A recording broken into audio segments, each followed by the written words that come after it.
I think suffering has been a very good teacher for a number of deep thinking theologians, and it is the suffering that makes people pause from the daily grind to reach for something other than themselves.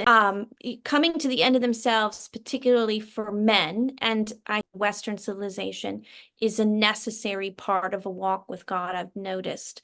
Um, God has to see, he seems to have to call men to the backsides of mountains in order for them to hear. For women, God wades in a bit more. You'll find in the Old Testament, God shows up in the pots and the pans and the tents for the women.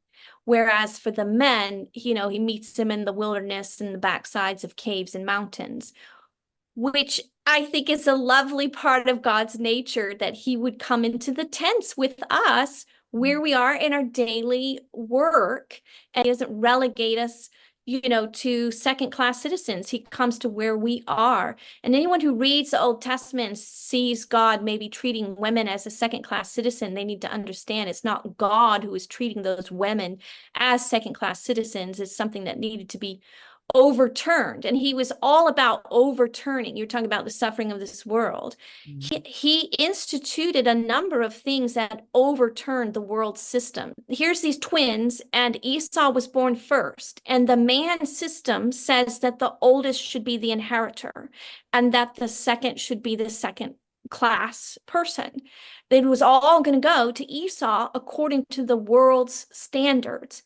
But God had a different plan. And one of those things was to turn that upside down.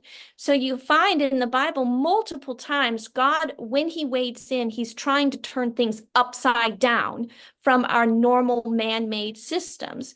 When Hagar is shipped off into the desert to die, not once, but twice, he rescues her. And the first time he speaks to her in a way that she understands she's speaking to God.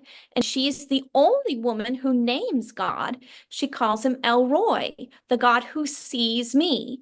And that name sticks. And for other women who go through a really awful divorce or abuse or bullying, church abuse. I mean, I'm just naming a few of the things.